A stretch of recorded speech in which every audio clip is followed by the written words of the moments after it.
Olá, aos alunos e alunas do Elencos Atualiza, sejam muito bem-vindos à nossa análise semanal, hoje 19 de setembro de 2025. A gente vai direto ao ponto, tá? Dissecando as novidades e decisões que realmente importam para a gestão pública. Isso. Tudo extraído do nosso informativo semanal. Temos atualizações legislativas, um caso de repercussão lá em Pernambuco e, claro, a jurisprudência mais recente dos tribunais de contas. Exatamente. A ideia aqui é ir além da notícia, né? Conectar os pontos, dar o contexto para que esse conhecimento seja útil no dia a dia, principalmente para o pessoal do assessoramento jurídico. Vamos começar pelas leis e normas. Ótimo. Já temos uma alteração na Lei 14.133, a nova Lei de Licitações. Foi sancionada agora a Lei número 15.210, em setembro. O que essa lei muda especificamente? Então, essa lei 15.210, ela foca num ponto bem sensível. A compra de equipamentos diagnósticos e terapêuticos de alto valor para o SUS. Ah, equipamentos caros para a saúde. Isso.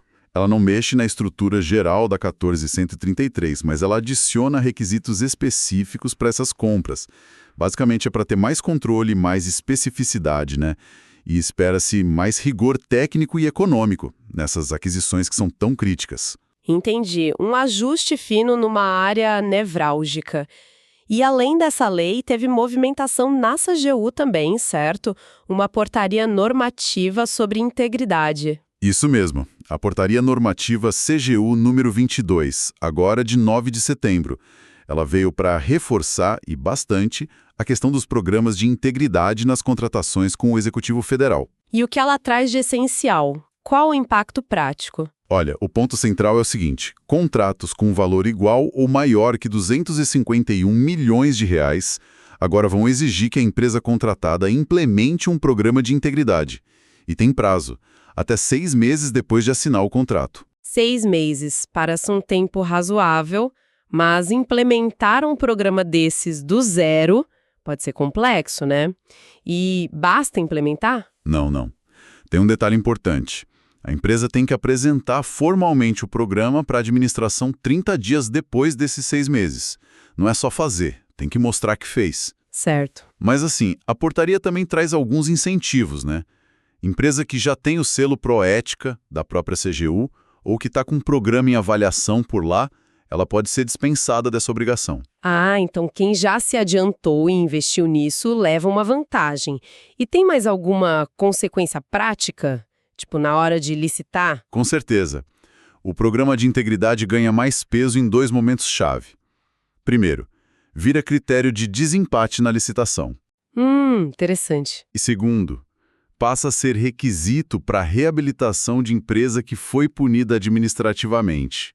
Ou seja, não ter um programa pode custar um contrato ou até impedir a volta da empresa para as contratações públicas. Nossa. A portaria até menciona que aderir ao Pacto Brasil pela Integridade Empresarial é uma forma de usar o programa como desempate. Isso muda bastante a dinâmica, né? Tira o compliance daquela coisa do desejável para algo quase obrigatório em contrato grande federal. E ainda na AGU, você mencionou um parecer sobre credenciamento. Isso, o parecer 00005-2020 Decor CGU-AGU. Ele não cria regra nova, mas ele interpreta a natureza jurídica do credenciamento administrativo, lá do artigo 79 da Lei 14.133. E por que isso é relevante agora? As normas federais e indo para um caso concreto que deu o que falar. A autorização do TCE de Pernambuco para modelagem da concessão parcial lá da Compesa. Saneamento, um projeto enorme. Que lições práticas a gente pode tirar disso para outros gestores, talvez até em outras áreas? Olha, esse caso da Compesa é um excelente estudo de caso, sim. E o despacho técnico do TSE-PE é muito didático. Dá para tirar dali, assim, pelo menos 3 grandes lições que valem para qualquer gestor lidando com um projeto complexo, viu? Principalmente concessão e PPP. E quais seriam essas lições-chave? A primeira, eu diria, é a força do controle prévio. O TCE-PE atuou antes da licitação, lá na fase de modelagem mesmo. Ah, no planejamento. Exato. Analisou estudo de viabilidade, tarifa, projeção financeira e apontou o que precisava corrigir. Essa atuação preventiva é fundamental. É muito melhor ajustar a rota no começo do que tentar consertar um contrato problemático depois, né? Que pode se arrastar por anos. Faz todo sentido. Agir na causa e não só na consequência. E a segunda lição? A segunda é sobre transparência e participação. O processo da Compesa mostrou como é importante dar publicidade ampla aos estudos e fazer audiência e consulta pública de verdade, sabe? Não só para cumprir tabela. Para que funcione mesmo. Isso. Porque isso traz legitimidade, ajuda a colher contribuições e, estrategicamente, diminui o risco de questionamento depois na justiça ou no próprio controle. Processo transparente e participativo fica mais forte contra a crítica. Entendi. A transparência como uma ferramenta de gestão de risco, então. E a terceira lição? A terceira foca na regulação e no equilíbrio do contrato. O TCE-PE insistiu muito na necessidade de ter contratos de concessão com indicadores de desempenho claros, objetivos, mensuráveis. Tipo metas? Sim, metas de universalização, padrão de qualidade da água, continuidade do serviço, coisas assim. E, tão importante quanto, ter mecanismos de revisão contratual bem definidos, transparentes. Isso é vital para garantir que o serviço melhore para a população e que a concessão seja sustentável financeiramente no longo prazo.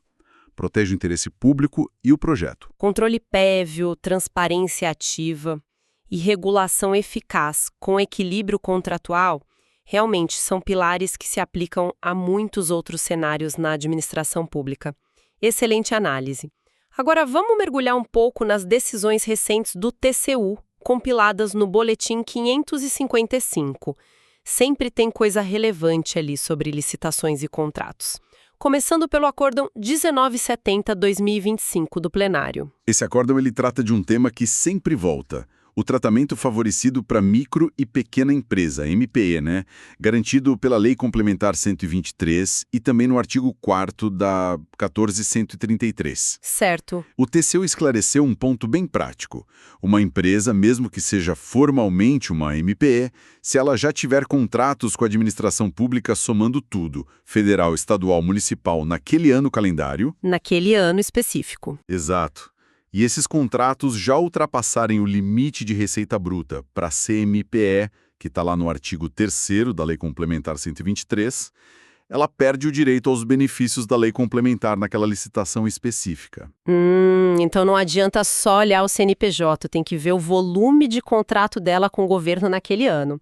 É uma verificação dinâmica na habilitação, então. Isso mesmo, uma checagem mais ativa. E isso se conecta com outro acórdão sobre análise de proposta, o 1979-2025, também do plenário, sobre execuibilidade. Não é a proposta com preço muito baixo? Exatamente. O acórdão 1979 trata disso, análise de execuibilidade de preço baixo, que sempre dá dor de cabeça. O TCU considerou válido usar critérios técnicos auxiliares pela administração, mesmo que não estejam lá detalhados no edital, para fazer uma triagem inicial, digamos assim. Uma triagem. Para identificar propostas que podem ser inexequíveis, como permite o artigo 59, parágrafo 2º da Lei 14.133. Mas isso não abre margem para subjetividade? Criar regra na hora. Quais as condições que o TCU colocou para isso ser válido? Ótima pergunta. O TCU foi bem claro nas condições. Primeiro, esses critérios auxiliares são só um mecanismo interno de apoio, uma ferramenta para a comissão analisar. Não é critério de julgamento em si. Ah, tá. É só para ajudar a olhar. Isso. Segundo, eles não podem levar a desclassificação automática. Servem só para, acender uma luz amarela e indicar qual proposta precisa de diligência para verificar a execuibilidade. E terceiro, tem que aplicar com isonomia, igual para todo mundo em situação parecida, e todo esse processo tem que ser documentado nos autos. Entendi. Transparência e motivação, mesmo nos passos internos, faz sentido. Ainda no plenário, o Acórdão 19.92.225 tratou de taxa de administração negativa. O que o TCU decidiu sobre isso? Isso é interessante. O TCU considerou irregular proibir no edital a oferta de taxa de administração negativa. Isso em licitação para gerenciar frota com manutenção via rede credenciada, que é um modelo bem comum. Proibir taxa negativa. Foi considerado irregular? Sim. A lógica do TCU foi simples. Proibir isso fere a competitividade e a busca pela proposta mais vantajosa, a economicidade, lá do artigo 5º da Lei 14.133. Se o modelo de negócio da empresa permite que ela ofereça taxa negativa, talvez ganhando na escala, no volume, sei lá, impedir isso é restringir a competição artificialmente. Então o TCU está dizendo, deixem o mercado competir, mesmo que o resultado pareça estranho à primeira vista, como uma taxa negativa. Exato. É um recado bem claro para os editais não criarem barreiras desnecessárias à competição. Confiar mais na capacidade das empresas de formularem suas propostas, desde que, claro, demonstrem que o preço global é execuível. Interessante. Saindo do plenário e indo para a primeira Câmara, o Acórdão 6119/2025 foi sobre garantia contratual em licitação por lote. O que ele disse? Ali o TCU apontou como restrição indevida à competitividade exigir a garantia de execução calculada sobre o valor global de todos os lotes da licitação. Mesmo que a empresa só dispute um lote. Exatamente. Quando a disputa é por lote individual, o correto, segundo o tribunal, é calcular a garantia sobre o valor do lote ou dos lotes que o licitante está concorrendo e pode negar. Exigir sobre o total pode afastar a empresa menor ou que só tem interesse numa parte, porque a garantia fica muito cara, desproporcional. É uma questão de proporcionalidade mesmo, para não afastar a gente interessada. E para fechar o bloco do TCU, o Acórdão 61.382/2025, também da primeira Câmara, tema delicado, responsabilidade por pagamento indevido. Quem paga a conta quando se paga por algo não feito? Esse acórdão ajuda a delimitar melhor as responsabilidades, né? O TCU definiu que o débito pelo pagamento de serviço não realizado cai principalmente sobre duas figuras. O fiscal técnico do contrato, O que tinha que verificar, isso, que tinha o dever funcional de verificar e atestar corretamente, e a empresa contratada, claro, que recebeu o pagamento sem ter feito serviço. certo. E o gestor, o ordenador de despesa que confia no ateste do fiscal e autoriza o pagamento, ele se livra sempre? Não sempre. Mas o TCU trouxe uma nuance importante aí. O gestor pode ser isentado de responsabilidade se a falha no ateste do fiscal, a diferença entre o que foi pago e o que foi executado, for de difícil percepção para alguém sem conhecimento técnico específico da área. Ah, se não era algo óbvio para quem não é engenheiro, por exemplo. Exato. Se o erro não era evidente para um administrador geral, a responsabilidade se concentra em quem tinha o dever técnico de ver, o fiscal, e quem recebeu indevidamente, a empresa. Busca uma responsabilização mais justa, ligada à capacidade de cada um de identificar o erro. Uma delimitação crucial para a segurança de quem assina a ordem de pagamento confiando em parecer técnico. Muito relevante mesmo. Bom, cobrimos bastante o TCU. Agora vamos dar uma olhada em decisões importantes de tribunais de contas estaduais. Começando por Minas Gerais.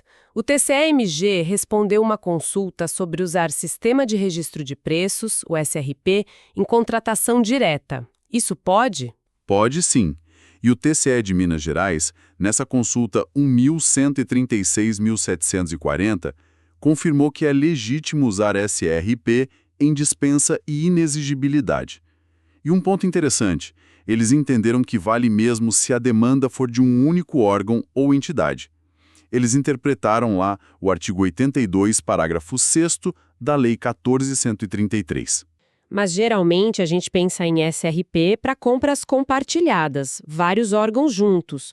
Como o TCE-MG justificou para um órgão só? Então, eles definiram órgão ou entidade como unidade com autonomia orçamentária ou administrativa. E ressaltaram que, mesmo sendo para um só, a escolha pelo SRP na contratação direta tem que ser justificada, tem que mostrar a conveniência. Ah, tem que motivar. Tem que motivar. Por exemplo, pela agilidade, pela eficiência em compras que se repetem, pela natureza do objeto. Não é automático só porque pode. Precisa mostrar a vantagem. Entendi. A ferramenta do SRP está disponível, mas com justificativa da sua adequação, mesmo na direta para um único órgão. Mudando de estado, vamos para Rondônia. O TCA de lá julgou uma representação sobre falhas no planejamento de uma contratação grande, de manutenção escolar. Correto, processo 0154224-TCRO. Ali, o TCE de Rondônia achou problemas sérios no planejamento de um pregão de quase 139 milhões para manutenção escolar. Nossa, alto valor. Sim, tinha incompatibilidade entre o objeto que estava no ETP, no termo de referência, e no edital, e as estimativas de custo e quantidade foram consideradas frágeis, sem detalhamento suficiente para um valor desses. E qual foi a consequência? Os gestores foram punidos por essa falha de planejamento? Olha, o TCE-RO considerou a representação procedente, confirmou as irregularidades, mas entendeu que não ficou provado dolo ou erro grosseiro dos gestores. Ah, então não teve multa para eles. Não nesse caso. Afastou a responsabilização pessoal, mas determinou um monte de medida corretiva para a Secretaria de Educação, criar banco de dados sobre as escolas, melhorar as estimativas, implementar plano de manutenção de verdade, seguindo até a orientação do TCU. É um lembrete forte. O planejamento é a base de tudo, né? Falha ali e compromete o resto. Um puxão de orelha educativo, digamos. E para fechar nossa análise de decisões estaduais, tem um parecer do TCE do Espírito Santo sobre contratação integrada e análise de sobrepreço. O que eles disseram? Sim, o TCE, no parecer em consulta 1807/2024, foi bem direto. É incompatível com o regime de contratação integrada tentar achar sobrepreço ou superfaturamento comparando o quantitativo de projeto básico ou executivo. Que são feitos depois. Exato, feitos pela contratada depois da licitação. Comparar isso com o anteprojeto ou a planilha da proposta que ganhou. Por que essa incompatibilidade? Não dá para comparar o que foi orçado com o que foi detalhado depois? Porque na contratação integrada, a lógica é outra. A licitação é feita com base num anteprojeto, um esboço mais geral. A empresa que ganha assume o risco e a responsabilidade de desenvolver o projeto básico, o executivo e entregar tudo pronto por um preço global fixo. Ah, o risco do projeto é dela. Justamente. A lei não exige detalhamento de quantidade na licitação nesse regime. Então, tentar comparar quantidade de fase diferente, licitação versus execução projeto detalhado, ignora essa alocação de risco específica. A análise de preço na integrada tem que usar outras metodologias que levem isso em conta. Entendido. Cada regime de execução tem sua forma de controle e análise de custo. Realmente, olha, passamos por muitos pontos cruciais hoje, hein? A nova lei para equipamentos do SUS, a portaria da CGU subindo a régua da integridade, as lições do caso Compesa no TCE-PE sobre concessões. Pois é. E as várias decisões do TCU e dos estaduais sobre MPS, icubilidade, taxa negativa, garantia, responsabilidade de fiscal e gestor, SRP na direta, a importância vital do planejamento e as manhas da contratação integrada. Ufa! Foi uma análise densa, mas muito necessária.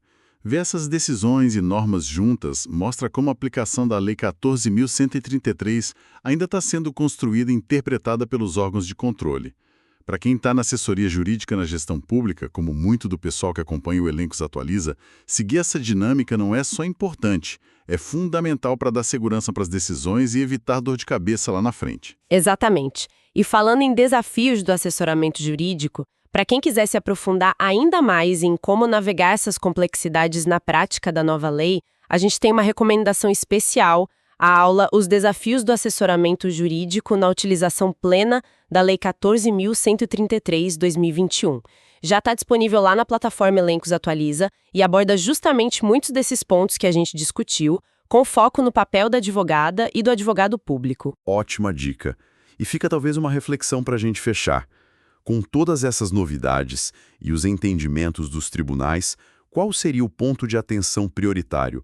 Sabe, aquele que o assessoramento jurídico tem que focar agora para garantir contratação pública mais segura e eficiente com a Lei 14.133. Talvez seja a robustez do planejamento, incluindo gestão de risco e escolha certa do regime de execução. É algo para a gente continuar pensando. Uma excelente provocação final. Continuem acompanhando o Elencos Atualiza para mais análises. Até a próxima!